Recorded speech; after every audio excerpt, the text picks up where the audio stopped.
One, Secretary of Defense, Pete Hegseth.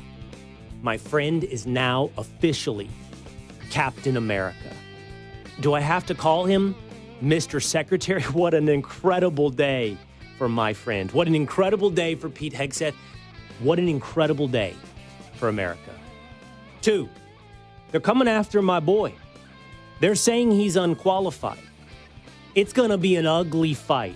As Donald Trump's nomination for Secretary of Defense takes center stage, I will have the back of Pete Hegseth. Three, super agent, the female Jerry Macguire, Molly Fletcher, on Dynamic Drive, the purpose-fueled formula for sustainable success.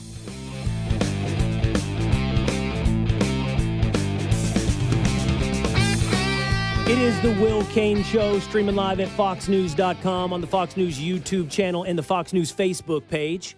Terrestrial radio, market to market. Always on demand by subscribing at Apple or Spotify, and then you can listen to the Will Cain Show at your leisure.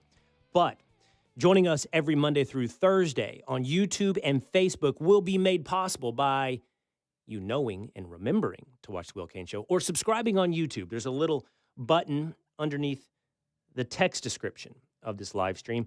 If you go there and you subscribe to Will Cain Show, you can set a reminder and know that every Monday through Thursday at 12 o'clock Eastern Time, it's time to hang out with the Willitia. It's time to hang out on the Will Cain Show. President Joe Biden and Donald Trump met just moments ago at the White House. They had a nice meeting in the Oval Office, shook hands. And Donald Trump said and did something that he has been consistent with throughout his career. He said that politics is hard, but today was nice. Today, he met with a man who called him a fascist, who analogized him to a Nazi. Today, he met with a man who called him a threat to democracy. But just like letting bygones be bygones with Ron DeSantis or Nikki Haley, Donald Trump fights the fight and then moves forward. Today was a nice day for America. In other breaking news, the Senate has moved beyond the first round of votes for Senate Majority Leader. Rick Scott, senator from Florida, popular name for many of those on the right, has now been eliminated.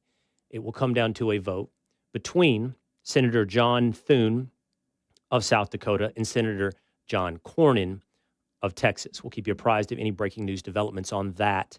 Anything more we hear out of that meeting from Donald Trump and Joe Biden a little bit later here on the show. Anything breaks, you'll hear it here on the Will Cain Show.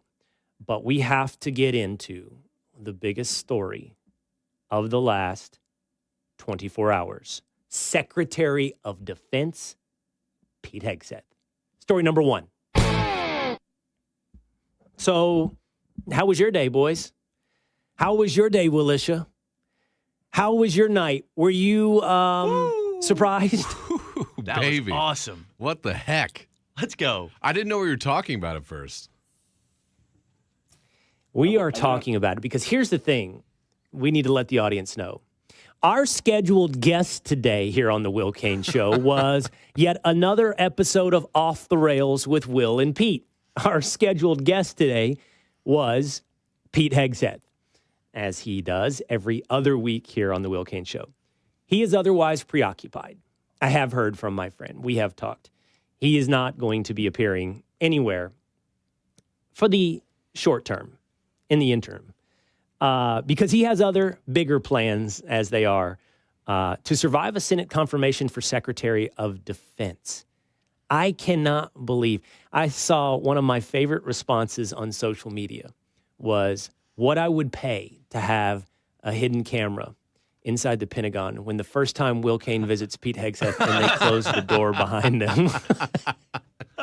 Oh, my God. Can we come? Who please? knew? Not me. Look at us.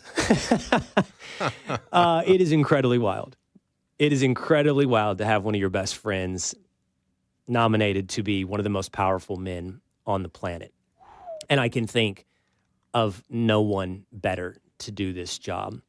I'm going to talk about some of the hatred being received today, aimed at Pete Hegseth. But just for a bit of fun to get this conversation started, let me introduce you to Never Trumper, Tom Nichols. Tom Nichols, Lincoln Project, always wrong, tweeted out in 2022. I see that Pete Hegseth still thinks he's going to be Secretary of Defense. November 15th, 2022. 2 years later, but par for the course, wrong Tom Nichols. There comes a time when we have to just stop listening to the people that are always wrong. There just comes a time when we have to start setting aside and certainly stop paying people who just can't, no matter what kind of privileges granted to them, get it right. Nah, today, yes. In fact, the host of Fox and Friends Weekend is nominated to be the Secretary of Defense. It's beautiful. It's surreal. I can't get over it. I really can't. I can't stop tweeting. I can't stop thinking. I can't get over the fact that my buddy could reform the United States military. What's up, two-a-days? What was your first thought when you heard the news? Like, what did you think about Pete Hegseth being Secretary of Defense? When did you know? Well, the second question has to be answered before the first. I wasn't blown away yesterday. So, in fact, I think if you listen to maybe yesterday's episode of the Will Cain Show, you might hear me hang on Secretary of Defense. Yeah. We'll see about SecDef. I should have grabbed that. I know, to his great credit, that Donald Trump holds Pete Hegseth in high esteem. I think for a moment I want to stop and say, what an incredible cabinet being put into place by Donald Trump, and what a reflection on his leadership, and what a pivot away from the last 4 years of leadership in America. Mike Waltz as National Security Advisor, John Ratcliffe, head of the CIA, and Pete Hegseth as Secretary of Defense. And we're not done. Whether or not it's Vivek Ramaswamy and Elon Musk taking over as a Department of Government Efficiency, we're not done making America great. I am so impressed with the way, since his election, Donald Trump has fired up all 8 cylinders of this engine and moved forward in just driving us forward as Americans. And it's to his eternal credit. Now, that's going to be said differently on CNN and MSNBC and certain corners of X. And I'm going to address some of that craziness and nastiness throughout today's episode of The Will Cain Show. But to answer your second question, I was not surprised. I just sat in the moment of, I cannot believe this is where we are. Not because he's the host of Fox and Friends Weekend. Not because he swam across the Hudson with hundreds of Navy SEALs, 3 miles, stopping at the Statue of Liberty and Ellis Island and Ground Zero, doing 300 push-ups and 63 pull-ups in honor of our fallen. Not because you've got pictures of him all across social media, shirtless with his tattoos, blaring, his love for God, country, at the entire world. Not because he's being splashed across the Fox News Channel, a cowboy hat and hay bales. No, I'm blown away because it's my friend. And I would not sit here and suggest to you I know him better than anybody in this world. He's got family, wives, children, fathers, and brothers. All incredible, by the way. I know them all. But legitimately, one of the people that I hope my wife would ask to carry my casket is now set to be, yes, one of the most powerful men in the world, but to do something incredible and amazing and necessary. And that is to reform the United States military. I want to bring you guys in throughout this conversation. You guys in New York, you in Florida, tinfoil hat. I want to bring you guys in the Willitia. I want to bring you in watching and listening and commenting on YouTube and Facebook, you, the Willitia, because I want this to be a conversation. But I do want to start telling you why I think this is so important and why this is so great for America. First of all, let's talk about Pete Hegseth, the man. Pete Hegseth is one of the most honorable, flawed, passionate, smart, and loyal individuals I have come across. Not in this business, but in life. This business of media is gross. It's gross. It is honestly primarily occupied by people concerned with self. It is primarily occupied by inauthenticity. It is primarily occupied by what's next for me. Pete Hegseth is an outlier in media But I think that he is an outlier in life. You, watching and listening at home, as you think about your neighbors and your social circles, your acquaintances, your children, your parents, your church members, I want you to think about the qualities that you hold dear, that you value. And when I say value, I mean value, not appreciate, but value. I can tell you, as someone who has known the man for well over a decade and who has sat with him for 8 hours on camera and multiple hours at Del Frisco's or various bars or just offices breaking down life, as someone who has spent an incredible amount of time with this individual, I am here to firsthand give testimony to the values embodied by the person now nominated as Secretary of Defense. He is not perfect, and there but for the grace of God go I. Let he who is without sin cast the first stone. Careful if you live in a glass house. He would not suggest and does not suggest on television that he is perfect. But I am here to testify to his character, to his values. I want to talk more about him as a man. Hegseth was a war fighter. I had somebody message me on social media saying, Will, I hope you will point out that Pete is a company grade officer. What that means on the ground, war fighter. Now listen, because of my job, I'm so thankful for this fact. I have gotten to know, and I count their contacts in my phone, and I count them as friends that I can call. Hundreds of war fighters. I was not a war fighter.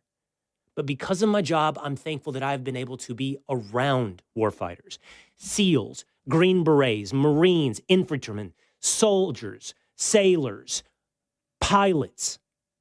And I will tell you with 100% approval rating, he has the ultimate respect of them all. Pete went to Princeton and Harvard. Not something that he brags about, and actually not what I would use today to brag about him. I'll leave that to the pundits that consider that a necessary qualification today. But he did go to Princeton and Harvard. The point of me sharing that story with you is he went ROTC at Princeton. And when he could have followed a path down finance on Wall Street and gotten rich like everyone else, he enlisted after 9/11. Yeah, he went in as an officer because he's a collegiate graduate. He went in as a lieutenant. That's not easy. You do not get granted your respect. I know this because I've gotten to know these men. I got to know, for example, Pete's master sergeant serving in Iraq. For that, what it's worth, Pete served in Iraq and Afghanistan and Guantanamo. Pete earned 2 Bronze Stars on the battlefield. His master sergeant told me stories about Pete coming in, and everybody's like, what is this? Freaking, officer from Princeton?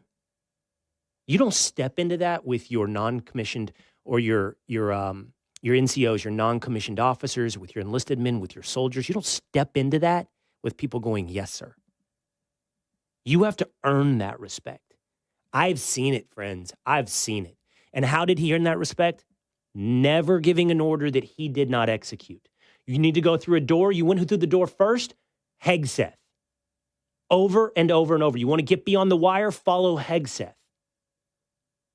Those men, those grunts, those rock eaters, those war fighters with him and know him, respect Pete Hegseth. Now, in my estimation, that's what we need. That's what we need. What do you want? What do you want? A Pentagon swamp rat? You want a bureaucratic ladder climber? Do you know that, unfortunately, the military is like a lot of institutions out here in the world? They're actually not geared to succeed. They're not a meritocracy because they're layered over and over and over by bureaucracy. And what that rewards, honestly, when you are layered with that kind of bureaucracy and you're a person of ambition, what that rewards is sticking around. And look, it's a value to stick around, but people with ambition get tired of fighting the man, fighting bureaucracy, and they go on and they seek their careers otherwise. What that means is the people that rise to the top are one of 2 kinds of individuals. Survivors who play the game, who don't quit, who don't retire, and keep getting promoted. Or a secondary type of individual that kisses all the right ass, says all the right things, adopts all the popular DEI philosophies, who shakes all the right hands in the defense contractor industry and gets medal after medal affixed to their formal uniform. And then when we look up and they're running the military and we're running the Pentagon, they're not men who grew up believing that trans fighters should be on the front lines alongside rock eaters, but they know they have to say that in order to get another star, to get another promotion, to one day get to run the Pentagon. That's what you want? See, no, I don't think that's what you want. I think you want the man who has earned 100% approval rating and respect from the war fighters and hasn't spent his life kissing ass to get the next promotion. No, you know what he did instead? Still attesting to the man.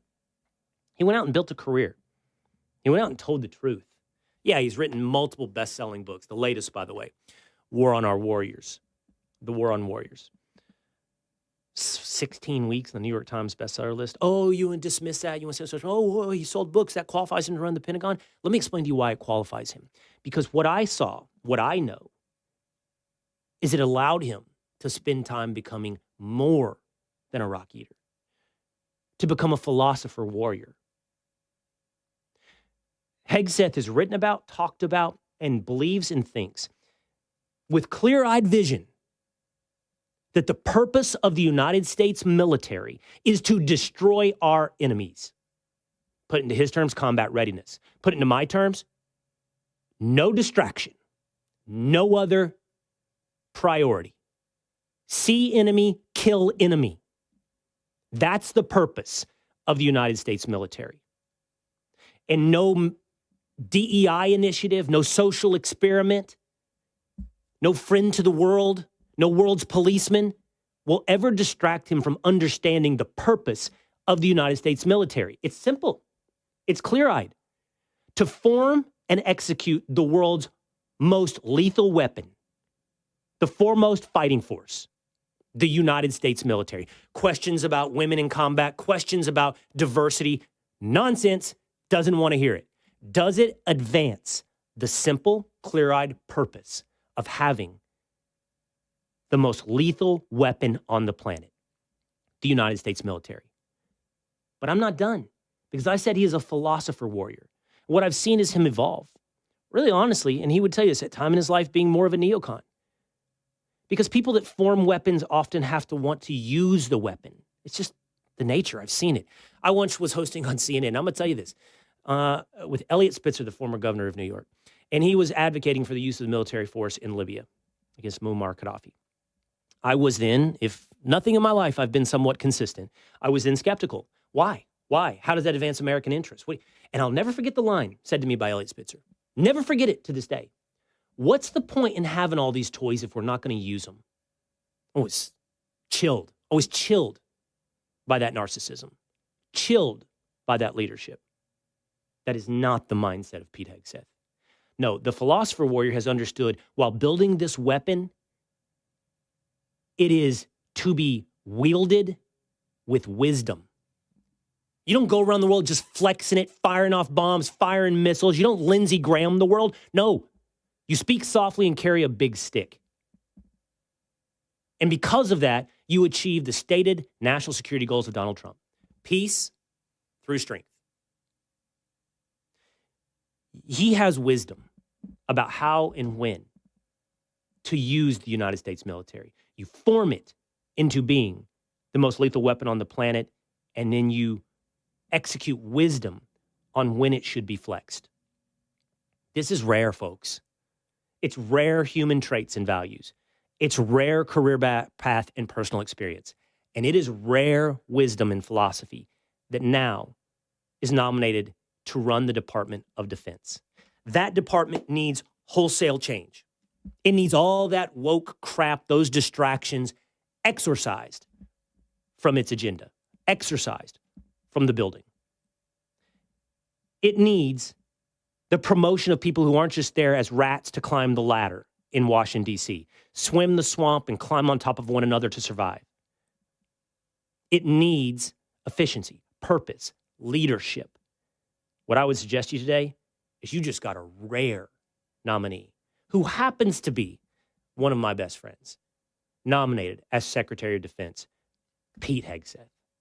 All right. I want to take some of the criticism. I want to get some of the feedback from you. I want to hear back from the Willitia. Let's break it down. Keep talking about your new nominee for Secretary of Defense and the way they're losing their minds over Pete Hegseth. Next on The Will Cain Show.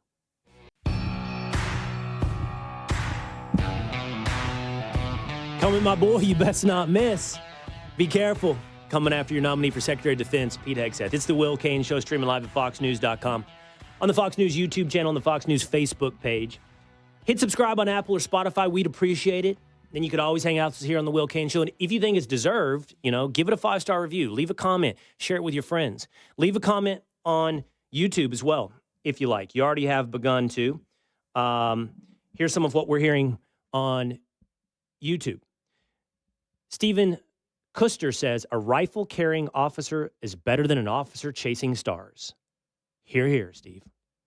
Frank47 says, I think Pete is too young for the position. Frank, I think he has uncommon wisdom that is not constrained by age. And I think it's time to represent some of the war fighters that fought over the last 20 years of our wars. The smart lawyer says, and to think Tim Waltz got passed over again. Come on, Sarge. Better luck next time. If Tim Waltz is qualified to be a heartbeat away from the commander-in-chief, trust me, Pete Hegseth is qualified to run the Defense Department. Amador D. Hinosa says, I am ex-Army and ex-Coast Guard, and I'm extremely proud of Pete. Hooah. And then Leslie Scott, 1993, says, great for America. We'll sorely miss him on Saturday and Sunday mornings. I'll bring you guys here in on Willitia. Maybe I should take a moment and talk about that.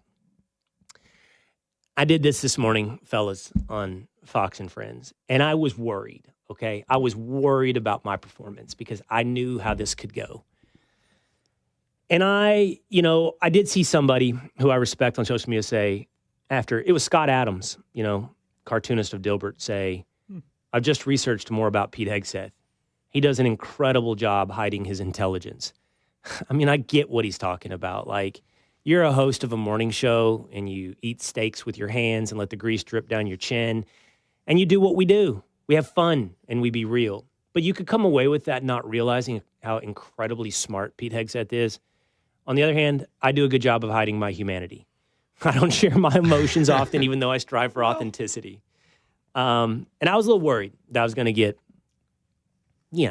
misty, crack a little bit this morning on Fox and Friends. I'm not going to do it here, I don't think. What I have just been a part of, and I am excited, and I am sad, but what I know, and I knew while it was happening, is that what I was just a part of is one of the rarest things you get in life and one of the rarest things in television. And that is to work with one of your best friends. It really, I got it at the time. I understood why LeBron signed with the Heat, why he signed to play with D. Wade. People have done studies on this. Like, if you rank things that make you happiest, like getting to work with your friends is like really high up there. It's very really nice high. of you to say for us, Oh, you mean Pete. Sorry. I'm glad you guys get to work. I'm glad you guys get to work with me. I'm glad you guys get to work with your friend. Yeah. I got to do that, not just with Pete, but with Rachel. I got to do that in a wonderful little period in my career that we all knew would not last forever. And I am really sad that it's come to an end. We have, as recognized by the president of the incoming president of the United States, we had, in the mainstream media will never recognize it, even though they write articles about reviewing media, they'll ignore, whatever. I would only give a little bit of ground to inside the NBA on TNT. I would say inside the NBA on TNT and Fox and Friends Weekend were absolutely the best chemistry on television. And because it's real. It's real. Like, same exact people, same exact friendships off the air as on the camera. That's just how it is. And I'm sad, man. I really am. I'm sad that's not going to be, at least for I don't know how long. Look, my man is off. His rocket ship is taken off.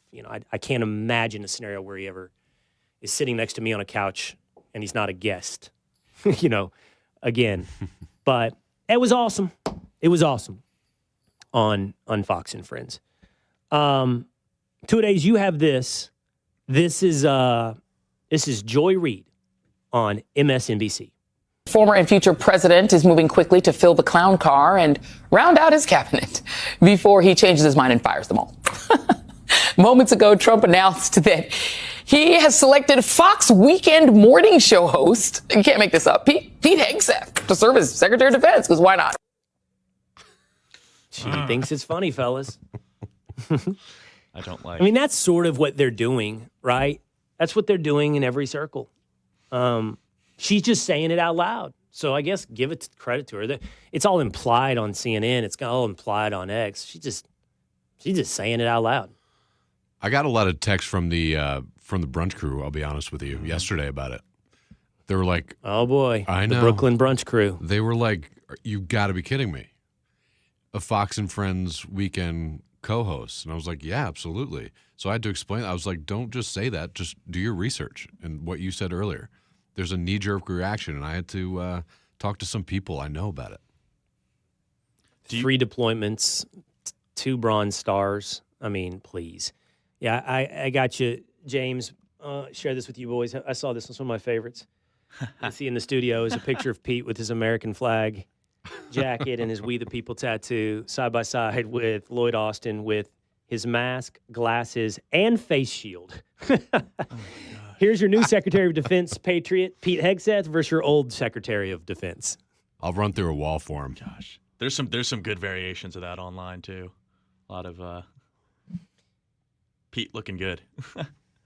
Do you think that the response from some of these CNN and MSNBC folks as characterizing him as just a weekend host kind of shows a contempt for the military?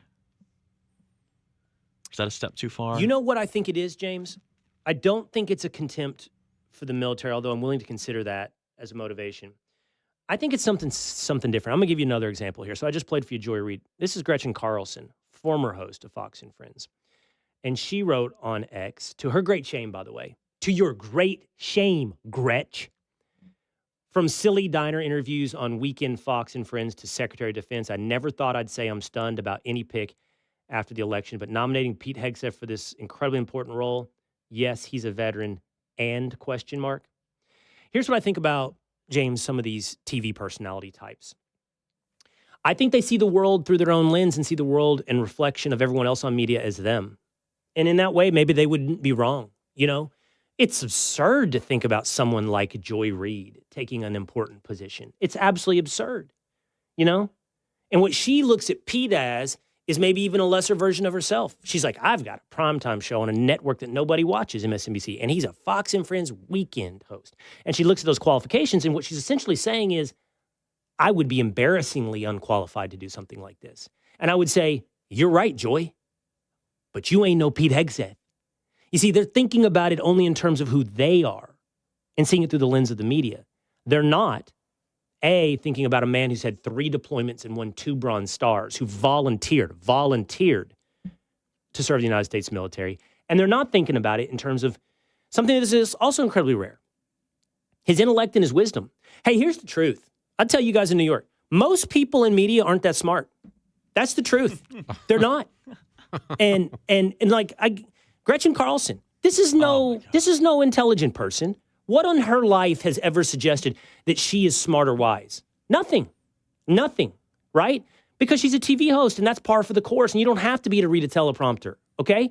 And the truth is, I've been at ESPN where people, incredibly in sports, seriously overinflate their own intellect. And then you come over to news, and you're like, just because you're in news doesn't make you an authority. But there are exceptions. There are really smart people. There are Tucker Carlsons, you know? There are really smart people out there. And one of them was Pete Hegseth. Here, let me give you an example. This, by the way, is Pete on the Will Cain show here in June talking about how he'd fix the military.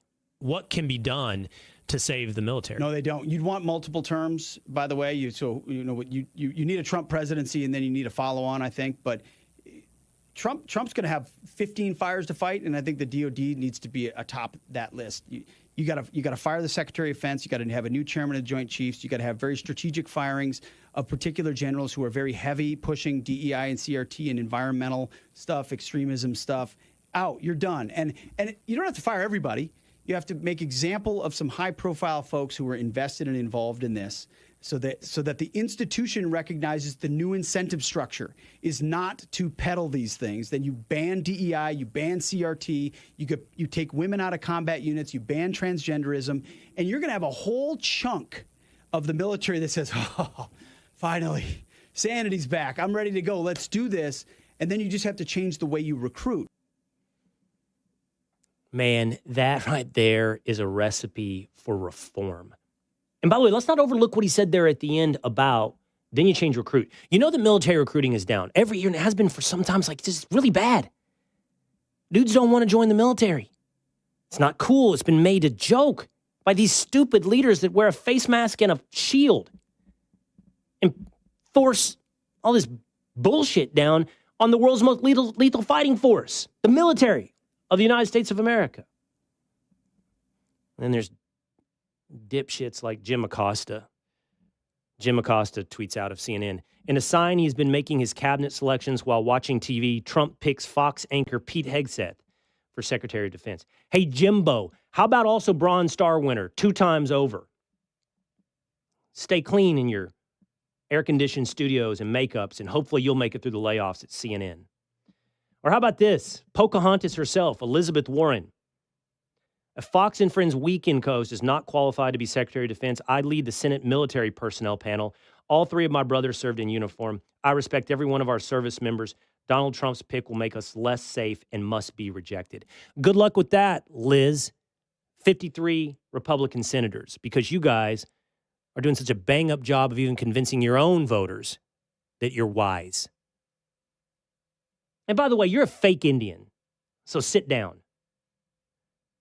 Man, honestly, I'm scrolling through them quickly here, but I'm keeping a list. You know, I really am. I'm keeping a list. If you come after my guy, like Bunk. How about Bunk from The Wire, Wendell Pierce, actor. Pete Hegseth is the epitome of white privilege, a weekend anchor on Fox and Friends, a major in the National Guard, will be the head of the most powerful military in the history of the world. The military is supposed to be apolitical. Pete is purely political. Together with Trump, they want to purge woke generals. That is un-American. I disagree, Wendell. There are men and women with more experience at the Pentagon than he has, been alive, a platoon leader now over the Pentagon. Damn Skippy. Republicans complain about DEI programs promoting incompetence and those who are unqualified. This is the height of hypocrisy. I will not be silent with the governance we are entering. That is the role of the opposition party. We lost the election, not our purpose. You're an actor. A good one, by the way, because I tell the truth. But you're an actor. Nothing more. By the way, Pete is getting a lot of flack. It's coming. And it's going to get ugly. It's going to get real bad. But we'll stand here on the wall. And here he is for one of the things he said, getting flack for one of the things he said on a very, very popular military-based podcast, The Sean Ryan Show. Watch. You don't like women in combat? No. Why not? I love women service members who contribute amazingly because everything about men and women serving together makes the situation more complicated, and complication in combat means casualties are worse. And when you actually go into the hood, again, and I got response. I've got 99% positive response to this. A little bit of pushback, but when you actually break down what they did in the studies to open the door for women in combat, I mean, they just ignored them. So the Marine Corps was the only service that actually tried to fight back and say, and now obviously I'm exempting special operations, which thus far has held the line fairly well. Because if they were lowering the standard to become a Navy SEAL, just to let women inside the Navy SEALs, that's going to change the capabilities and ethos of the Navy SEALs. I'm surprised there hasn't been more blowback on that already in the book, because I'm straight up just saying we should not have women in combat roles. So, that, and by the way, I'll bring you guys in New York or in the comment section. That sounds controversial in the way that a blunt truth sounds controversial. It does, yeah.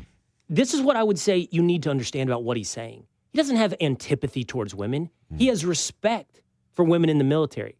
What he is talking about is really simple, man. It's really clear-eyed. Your purpose is to create the most lethal fighting force on the planet. And If that's a woman, that's a woman. If that's a man, that's a man. But he's saying you will not lower standards in order to accomplish some greater goal. And you have to consider, like any rational human or any study that is done, complicating factors of having, one of the two sexes. And by the way, we should emphasize that because he's talking about no transgender. In the military, it complicates the very simple mission of having the world's most lethal fighting force. And if you don't want someone focused on that and you don't want that truth teller, you don't want a real Secretary of Defense. He was really good, by the way, on Sean Ryan. Really good. That just came out like a month ago, laying out his case. I think it's one of the places where people are realizing the depth, beyond the dude on Fox and Friends weekend, the depth of Pete Hegseth. There is a younger version of me. What are you hearing besides the Brooklyn Brunch crew? From them about Pete? From them, from everywhere. What do you guys feel like the reaction has been? Just like little things. I saw the just his age. They don't know anything about him. I mean, they're like, oh, he just looks like, this handsome military guy, and that's all they see. It's just like, I'm like, so what's your point? Like, what are you talking about? Yeah. So geniuses. He is now like officially Captain America. Yeah. Like, how do I ever get top hand again? But there's a younger version of myself that would have heard that clip and been like, yeah, that sounds a little weird to say that. But now hearing it and understanding it and what he's talking about, it makes sense. And, listening to him talk more, I think he's a great pick. You're going to need to full court press JD Vance so your next VP. Then you got the upper hand again. Well, the line of succession there's. Oh, I've got to be. Defense is 6. I've got to be JD Vance's vice president, and then I get upper hand on Pete. Yeah. Then we got it. There's 4 in between the vice president and defense on the line of succession. So technically speaking, if you take Treasury, State, pro tempore of the Senate, or become Speaker of the House, then you got a 1-up on Pete. Wow. Good luck. One of those jobs. Yeah, I've been waiting for my job call. I don't know if it's going to be Attorney General, Solicitor General. I could argue in front of the Supreme Court of the United States. I don't know. I don't know. Someone just asked if you were going to be press secretary in the chat. That's not a job I'd take, by the way. I think it would be a lot of fun, but not a job I would probably take. I think you think I joke. Make me Solicitor General. Make me Attorney General. What about us? I will send that to Caroline. About us? What are we going to do? Caroline. I'm going to flex this law degree and go show you how you argue. I'm going to go show you how you win. I'm going to show you justice. I'm not going to get mad, and I want you guys to stick around because I don't want to get mad, but I am going to do this one more time. I'm going to look at some of this stuff. I don't know why I'm doing it, but I just can't help myself. Cole T. Lyle, I don't know who he is. Just got a text from a staffer on a Senate Armed Services working for a conservative senator who said, excuse me, but what the actual F? Even Republican majority, this is going to go over like a lead balloon. Patrick, I saw you send it in our morning note. I saw it as well. Politico said some lobbyist for the defense industry was like, who the F is this guy? My response, oh, you have a Senate staffer who doesn't know what to do? Oh, a lobbyist is upset? Over the target. You've hit the right guy.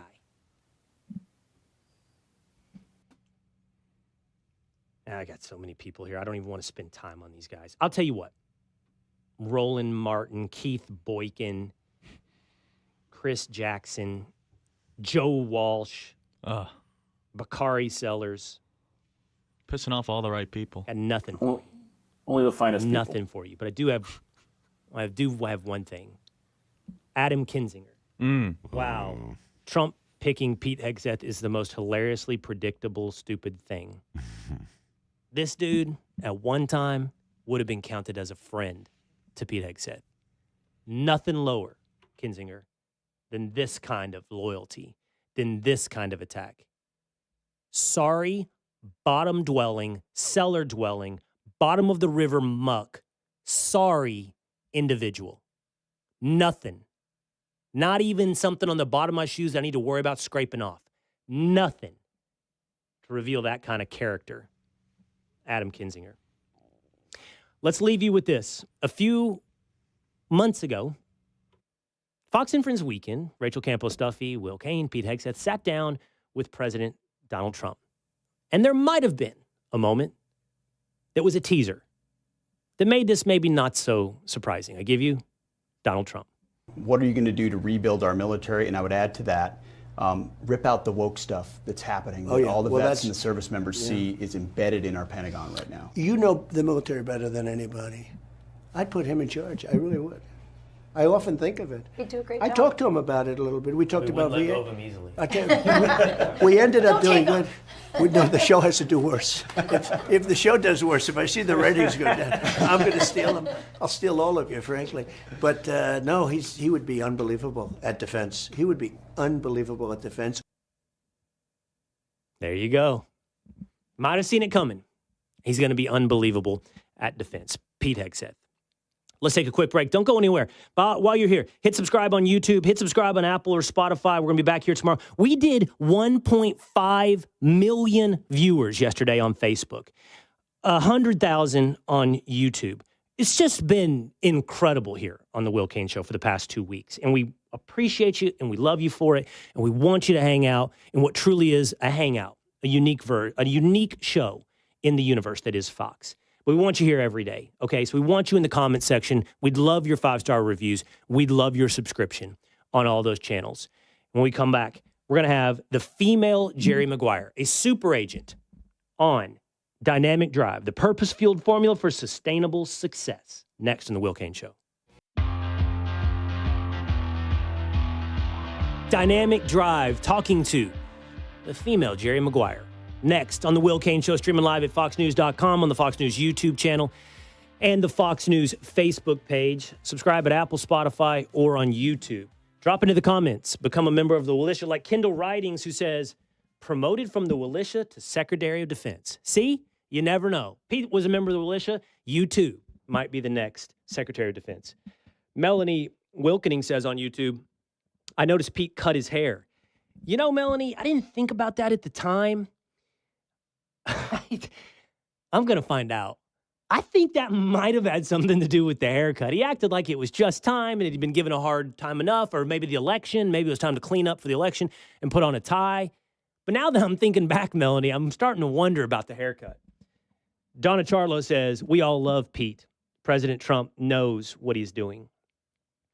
Bob Smalls, engine repair. Whoop, whoop. This was definitely unexpected, but wow, this cabinet is awesome. Making America great again. And then finally, Suzanne says, I love Will's excitement for Pete. LOL. Sadness and excitement, Suzanne. Everybody has to deal with change. And now it's my time for change. Maybe I can be helped through that a bit with the author of Dynamic Drive, the purpose-fueled formula for sustainable success. Her name is Molly Fletcher. She is a female super agent, been described as the female Jerry Macguire. 500 big-time clients, sports, etc. What's up, Molly? What's up, man? It's good to be with you. Nice to be with you. Just establish bona fides and also to satisfy my curiosity.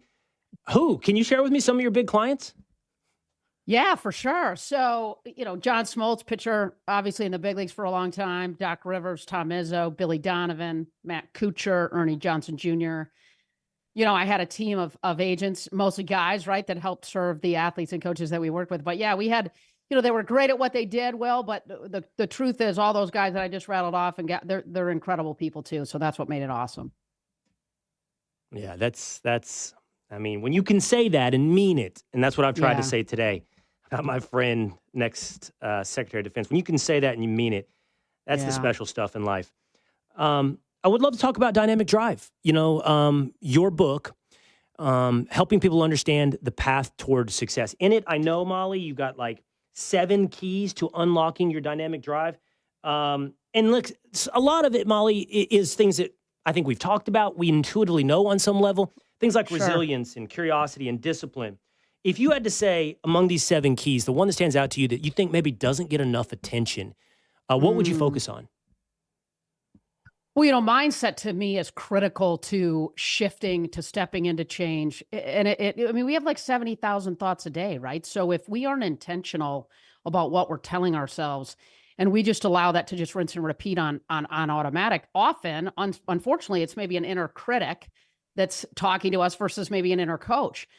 mindset to me is critical, particularly when we think about resilience and the role that it plays in resilience, right? If we're gonna have tough days and moments, and we've got to be able to be resilient, and part of that is being able to shift our mindset quickly inside of moments and challenges, and shifting it to the kind of story we have to tell ourselves to take us where we want to go, so we can show up better for the next one. That's mindset. That's interesting. I love sports. I was in sports for several years. Yeah, totally, I've been around a lot of pro athletes in my life. And my sons are in sports. And that's really my prism now. I mean, I'm still a huge fan, but now I'm a bigger fan of my sons. So I'm always trying to way too much preaching, way too many Instagram videos that I send them about things. But one of the ones that keeps hitting my radar is about mindset. It's about self-talk. I think you write about this in the book as well. I do. Self-talk, which is kind of a new one for me. I feel like I've delved into resilience and grit and all these things, but self-talk, like how do you talk to yourself when it's time to perform? 100%.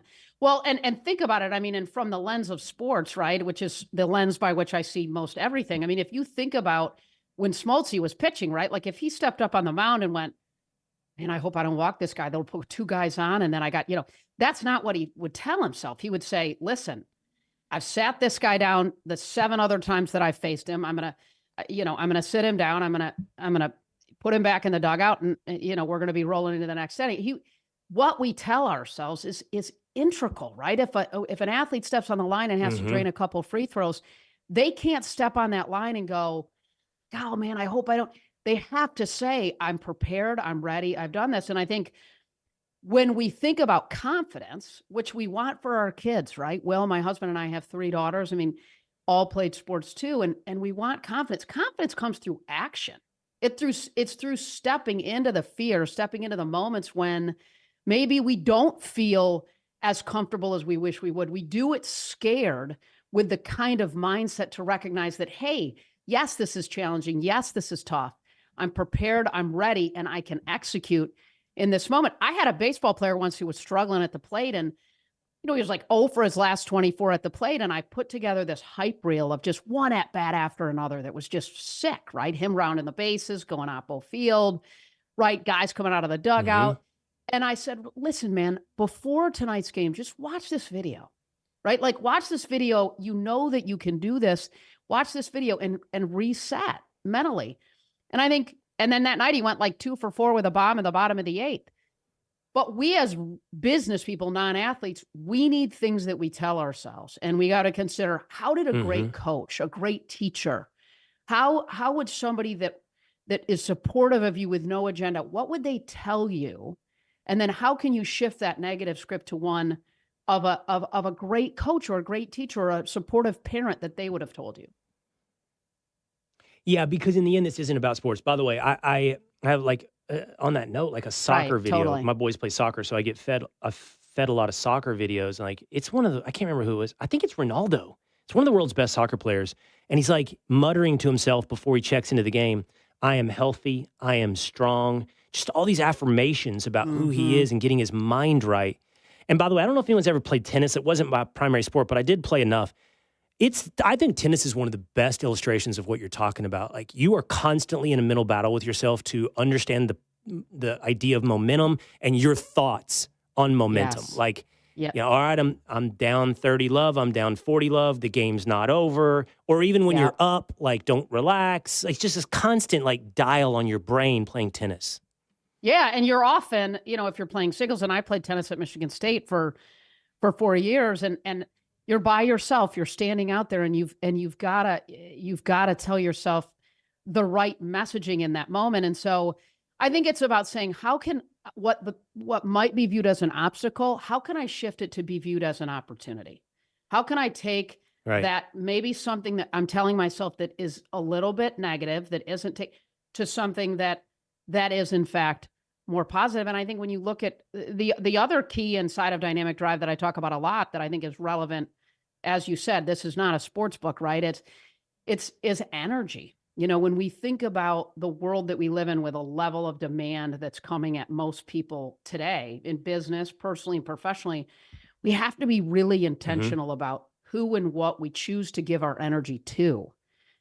because, we live in a world where I think if we don't decide where our energy goes, the world and everybody else is going to decide for us, right? So we have to be so intentional. And we live in a world that's time-based, right? People anchor their days, their lives, their decisions often relevant to time. I often say when I keynote speak a lot, how many people show up to a meeting or a conversation and they're like, dude, what am I doing here? Right? Like, why am I even in this meeting? And then they don't have the kind of energy they need for the meeting maybe later that day, or the conversation, or the important pitch or sales call.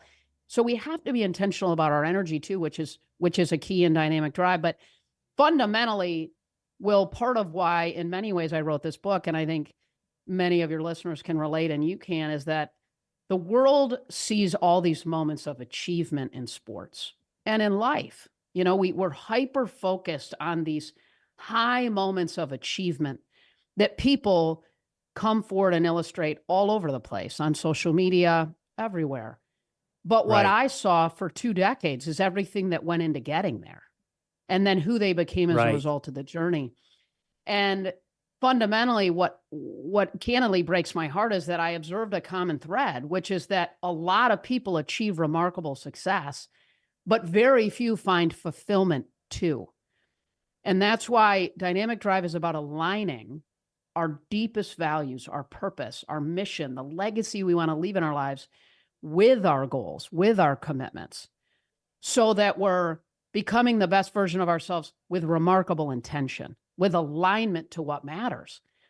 Because I think we've been told, balance it all, right? I mean, I had 3 kids in 12 months, worked full time, been married for 24 years to my incredible husband. And we say, hey, balance it all. It's not about to pursue something wholeheartedly in life. In fact, you'll be out of balance. You just want to be really intentional and aligned on where you're out of balance. And is it laddering up to the places that you want to go personally, professionally, relationally, mentally, spiritually, all that? You are preaching to the choir right now. You're talking to a man in need of water at the Oasis right now, literally right now. You don't even know, wow. Molly.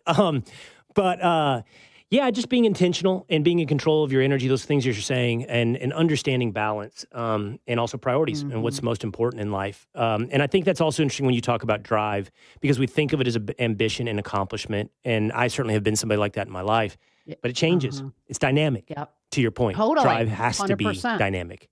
Exactly. And I think too, it's an inside out approach versus an outside in approach. Most people sort of approach achievement, I think, from an outside in. They set a goal, they chase after it, they achieve it.